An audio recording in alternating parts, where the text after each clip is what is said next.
Bienvenue pour une nouvelle vidéo de Ous. Salut Aurélien. Salut Tim, salut, un grand merci pour ton soutien, merci pour les partages, la chaîne prend de l'ampleur et on te le doit aussi, merci.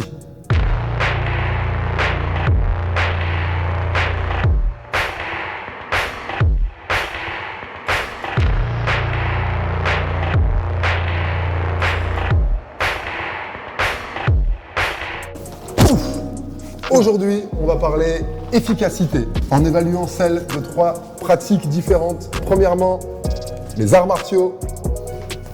Deuxièmement, le MMA. Ça, c'est mon short de MMA. Et troisièmement, la self-défense. Ok. Et de quoi d'autre? Aujourd'hui, au programme, le yin et le yang.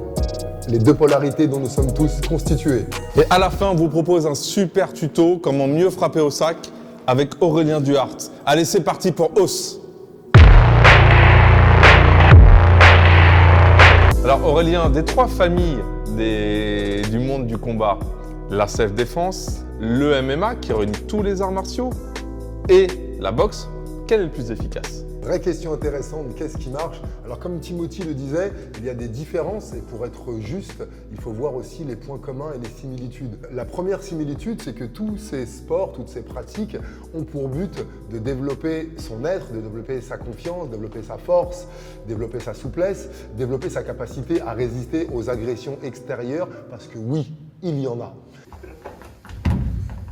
Maintenant, il y a des cadres différents. La self-défense, c'est dans la rue, alors que dans les sports de combat et dans les arts martiaux, l'intention n'est pas létale, elle n'est pas de tuer, elle n'est pas de nuire, elle est de gagner. Donc déjà, l'objectif est complètement différent, le stress dans lequel on est, le cadre, l'environnement change complètement. Oui Aurélien, on a trois pratiques différentes. Pourquoi est-ce qu'on les distingue? Puisque ce sont trois approches en fait du combat qui sont différentes. On a le monde de la self-défense, j'aime bien dire la famille des self-défense. Vous connaissez peut-être le Krav Maga, le Pencak Silat ou d'autres familles de défense, qui consistent, ou en tout cas qui ont la prétention d'apprendre à pouvoir se défendre dans des situations dites réelles. Il y a les arts martiaux qui vont être, eux, pratiqués dans le cadre d'une spiritualité, d'une philosophie et d'une hiérarchie dans des dojos. Et il y a les sports de combat, avec le MMA par exemple, qui eux vont être d'abord plutôt axés sur une pratique sportive, avec des gants, avec des protections, comme l'a pratiqué Aurélien pendant des années. Et évidemment, les trois pratiques sont efficaces, mais elles maintiennent quand même des approches qui sont très différentes. Les êtres humains veulent tirer la couverture de leur côté. Il y a souvent eu des guerres entre le kickboxing, la boxe thaïlandaise, quand à l'époque il y avait des fédérations différenciées, ou le karaté, la savate. Ils se tiraient dans les pneus. C'était uniquement, je pense, qu'on appelle une guerre de clochers et des questions de fédération, de licenciés. Parfois, l'être humain, ne sachant pas encenser sa pratique, va plutôt facilement rabaisser celle de l'autre. Est-ce que tu as remarqué, quand l'autre a balayé à la maison, comment on voit facilement où il n'est pas passé? Tous les combats, le samouraï savait que 80% des combats finissent au sol. Donc le samouraï se préparait debout avec des armes longues, des armes courtes et même au combat rapproché et au combat au sol. Donc en vérité, ce MMA, cette nouvelle discipline, ce n'est qu'un retour aux sources et qu'on a habillé avec une cage, des médias, des gants. Mais c'est vraiment qu'une seule et même famille qui va dans la même direction à partir du moment où la volonté, l'intention de pourquoi tu pratiques est saine, digne et noble. Et je pense qu'il faut aussi se poser la question de l'efficacité. Parce que si on pénètre dans une salle d'arts martiaux pour apprendre à être efficace, souvent, au bout de quelques mois, si on a persisté, c'est d'autres choses qui prennent forme.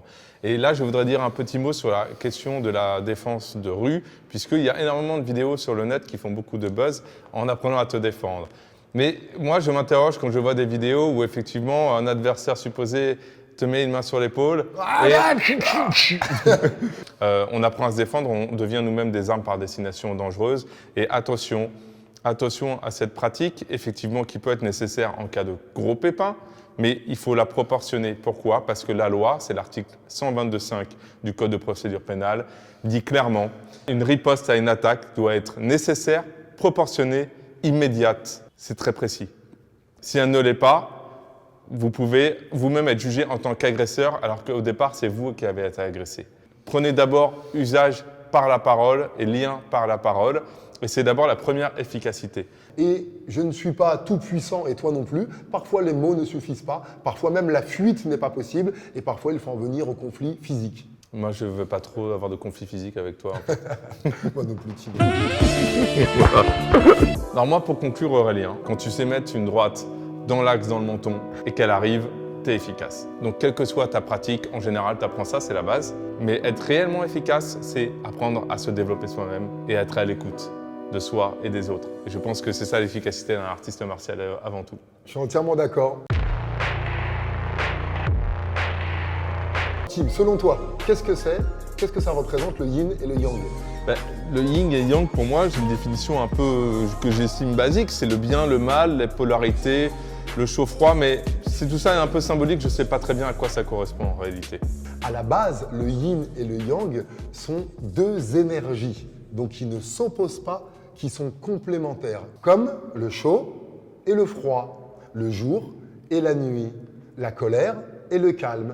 Et alors, est-ce que ça veut dire que le yin et yang, c'est quoi? C'est l'art de trouver l'équilibre entre ces polarités ou de vivre chaque polarité de manière extrême? Nous sommes composés de ces deux polarités. En toi, tu as le calme et la colère. En toi, tu as, on l'a vu tout à l'heure, la force et la fragilité.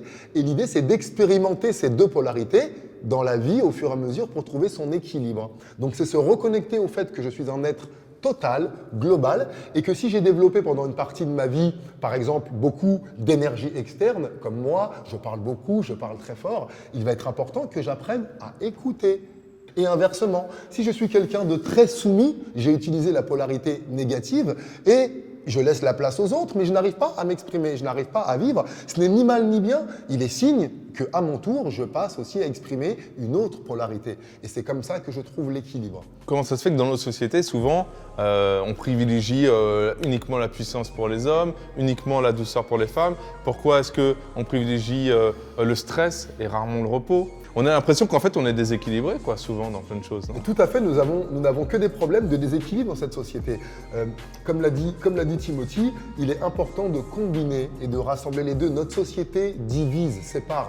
Je crois que George Sand disait « le cerveau juge, il ne peut pas aimer, et le cœur aime, il ne peut pas juger ». Notre mental, il a l'habitude de compartimenter, de mettre des étiquettes, ça le rassure. Mais ces étiquettes figent, enferment les personnes, les situations, les moments dans quelque chose d'immuable. Si une fois je t'ai vu brutal, je dirais que tu as la polarité yang, tu es brutal, et plus jamais je ne m'autoriserai à voir cette part de fragilité en toi ou de douceur. Réouvre ton champ, tu n'es pas condamné. Il y a une seule chose qui est fixe dans la vie, c'est le changement. Il y a toujours du changement. Alors d'accord, ça Aurélien, c'est déjà se rendre compte de ça, c'est énorme. Oui. Mais moi, je ferme la porte de chez moi le matin, je vais prendre le métro, j'ai fait 1 heure de métro, j'arrive au travail, il y a des problèmes, il y a des mails, il faut aller chercher les enfants à l'école. Comment je fais pour reconnaître le yin et le yang? Comment je fais pour balancer tout ça et l'équilibrer? Le yang, bien souvent, je te le dis, c'est une énergie où tu as envie que ça sorte. C'est naturel, il faut se l'autoriser. Aller crier dans la nature, aller faire des mouvements de boxe dans le vide. Une fois qu'elle est utilisée, elle ne te contrôle plus. Et l'autre énergie, combien de fois frémons-nous « Bonjour, j'aimerais parler avec toi. Bonjour, qui tu es ?» de s'intéresser à l'autre. Ces polarités, elles se modifient par l'action. Oser passer à faire du nouveau et de l'inconnu. J'aimerais te dire que tous les jours, tu te laves le corps, en tout cas je le souhaite. Tous les jours, tu te laves les dents, peut-être même les cheveux. Tous les jours, tu prends soin de l'extérieur. Il serait temps d'apprendre à faire cette toilette interne. Là, tu es quand même en train de dire qu'en fait, on peut être totalement responsable de son humeur, de son état d'être, en reconnaissant ces deux polarités. Exactement. Je reconnais le guerrier en moi, je reconnais en moi la partie qui veut faire mal, qui veut agresser, et je l'amadoue avec la partie en moi plus douce. Allez, écoute-le. En conclusion, équilibre tes deux polarités, aime-toi comme tu es, accepte le gagnant, le perdant, accepte le guerrier et le paysan en toi, reconnecte-toi à toutes tes facettes et c'est la paix en toi. Bon Aurélien, j'ai vu une vidéo récemment où tu frappes comme un sourd, mais de manière hyper percutante. À 49 ans, j'étais quand même impressionné. Et du coup, je t'ai interrogé, je t'ai dit « Ok, comment tu arrives à avoir ce degré d'efficacité ?» Moi, je suis vachement intéressé pour que tu nous dises un petit peu comment faire et améliorer. Je trouve que le sac de frappe en boxe, c'est un exercice difficile parce qu'on a envie de taper fort, mais souvent on pousse. Souvent, on tape un peu à côté, on n'est pas dans le bon timing, on se fait un peu mal. Je voulais savoir comment utiliser le sac pour être optimum et à quoi ça sert. Question très intéressante, le sac, vous le voyez dans les fonds, certainement le meilleur camarade, il n'est jamais fatigué, il te raconte jamais ses histoires de problèmes de couple et il est toujours disponible. Donc la première chose, avant de parler du physique, c'est là qu'on va revenir sur ce titre martial, tout part d'une intention. On dit que l'intention crée et l'attention renforce. Quand tu es face au sac, tu peux avoir différentes intentions. Toucher, faire de la boxe, faire des gestes, être beau, être technique, être rapide, et tu n'as pas posé l'intention de percuter et d'être efficace. Donc la première chose, c'est de changer l'intention. Ensuite, il y a bien souvent un frein dans nos sociétés. Souvenez-vous, ne te bats pas, ne sois pas méchant, ne te bagarre pas, ne tape pas, ne fais pas du mal aux autres. Nous avons été élevés à contenir cette énergie brutale, naturelle, ce qui va déjà dénoter avec toute cette éducation de petites choses fragiles et d'interdiction de la brutalité. Ensuite, il va s'agir d'une question de posture. On le verra ensemble. Il y a la posture de celui qui écoute le geste, de celui qui applique, qui regarde, qui s'instruit, et il y a la posture de celui qui l'applique. La posture est très importante. On verra aussi la qualité des appuis. Et ensuite, il est important que tu maîtrises le geste doucement. Si tu sais le faire doucement, tu sauras le faire vite pour que tu ne te blesses pas. Une fois que tu sauras faire les gestes de manière lente et sécurisante pour toi, tu pourras mettre de plus en plus de percussions. Écoute, on va voir ça tout de suite. Allez, Allez, tu mets ton short, on y va. yes. Avant de commencer, assure-toi d'avoir fait un bon échauffement. Plus l'effort est court et intense, et plus l'échauffement doit être long. La première chose, elle n'est pas physique, elle est mentale. L'intention, la décision que tu prends. Poser l'intention de frapper. N'aie pas peur de la fatigue. Si tu es essoufflé à la fin de l'exercice, ça ne veut pas dire que tu es en mauvaise condition physique, ça veut dire que tu as été sincère. La posture est très importante. Tu vérifieras l'écart entre tes jambes pour être bien stable. Commence par un mouvement simple et répète toujours le même, doucement au départ, pour sentir la qualité, le confort sur la frappe. Et plus tu prends de confiance, plus tu mets d'engagement, plus tu rentres dans le sac, il y a vraiment une impression de rentrer, d'engager le corps, l'épaule. Une fois que tu sens bien cette sensation, tu peux y ajouter de la vitesse.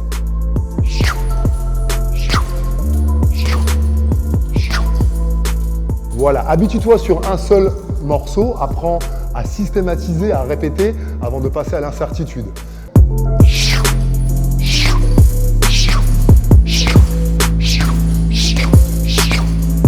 Le souffle détend le muscle et permet une meilleure circulation des énergies. Je voudrais te montrer maintenant un exercice plus sur les jambes. L'important, c'est d'engager tout ton corps, de sentir bien un bon équilibre et de quitter cette peur de tomber, cette peur de déséquilibre et même cette peur de réussir. Donc je t'invite à sentir la qualité de tes appuis et à rentrer, non pas qu'avec la technique que tu fais, qu'avec le membre, mais avec tout le corps, à laisser le mouvement se réaliser. Comme s'il n'y avait pas de sac. Tu traverses. Oh. L'intention pour toi, c'est d'aller au-delà, d'aller à travers le sac. Tu peux te servir des mouvements du sac pour justement le boxer quand il vient vers toi.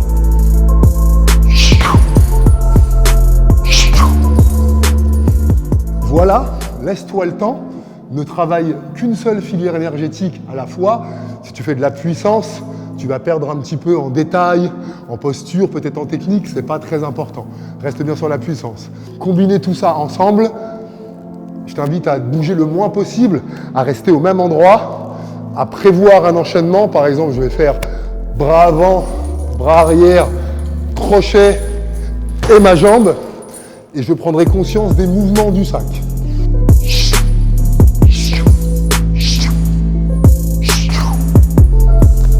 Et par répétition, je finis par être de plus en plus fluide. Le même mouvement.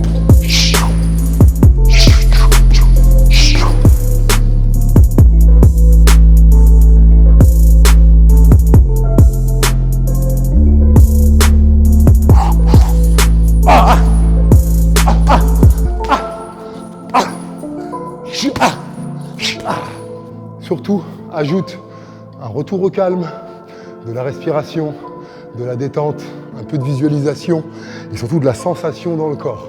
Imprime un souvenir musculaire, sensoriel et tu pourras facilement retrouver cet état. Merci beaucoup. Merci de nous avoir suivis pour cette nouvelle vidéo de hausse. Si ça t'a plu, tu peux commenter, liker, t'abonner, partager, en parler autour de toi. Aurélien, merci. Merci beaucoup. Merci à toi aussi pour ton précieux temps. Et si tu veux devenir actionnaire de la chaîne, tu peux nous soutenir en cliquant sur le lien en description. Hausse.